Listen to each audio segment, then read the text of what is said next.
கவலையில இருந்தா நீங்க அவளை கண்டுபிடிச்சு கூட்டிட்டு வந்து திரும்ப இங்க மகாராணி மாதிரி உட்கார வைக்கலாம்னு நினைச்சிட்டு இருக்கீங்களா? ஐயா, தயவு செஞ்சு பொண்ணு மேல இன்னும் வன்மத்தை கொட்டிட்டு இருக்காத. நான் ஒண்ணு வன்மத்தை கொட்டலங்க. என் மனசுல உள்ளத சொன்னேன், அவ்வளவுதான். எப்படியோ அவளை கண்டுபிடிச்சிடலான்னு உங்களுக்கு நம்பிக்கை இருக்கிற மாதிரி எங்க தேடினாலும் கண்டிப்பா அவ கிடைக்க மாட்டான்னு எனக்கு தோணுது. எனக்கு தோன்றத நான் சொன்னேன். இதுல என்ன இருக்கு? நீ என்ன சொன்னாலும் சரி, பொண்ணு நிச்சயம் திரும்ப கிடைப்பா. எங்களுக்கு அந்த நம்பிக்கை இருக்கு. கிடைக்கட்டுங்க. ஆனா நான் இப்பவும் சொல்றேன், அவ திரும்ப இந்த வீட்டுக்கு வாழ வர மாட்டா.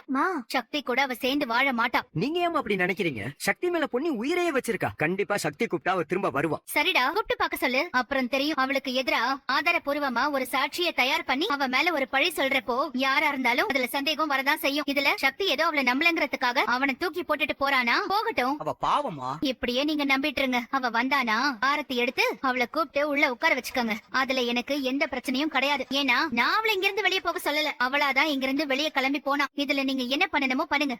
உங்க இஷ்டம். பொன்னி எந்த தப்பும் செய்யல நிரூபணம் ஆனதுக்கு அப்புறமும் ஆண்டி ஏன் பொன்னி மேல இவ்வளவு கோவமா இருக்காங்கன்னே தெரியல. அவளோட சுபாவமே அப்படித்தானே. ஒரு விஷயத்தை இப்படித்தான் முடிவு பண்ணிட்டான்னா அவ்வளவு சீக்கிரத்துல ஜெயா அதுல இருந்து மாறவே மாட்டா. இந்த விஷயத்துல எனக்கு அதான் பயமா இருக்கு. நீங்க ஏதோ இதை நினைச்சு கவலைப்படாதீங்கப்பா. பொன்னி நிச்சயம் கிடைப்பா. சக்தியும் சீக்கிரம் வீட்டுக்கு திரும்பி வந்துருவோம். நீங்க தைரியமா இருங்க.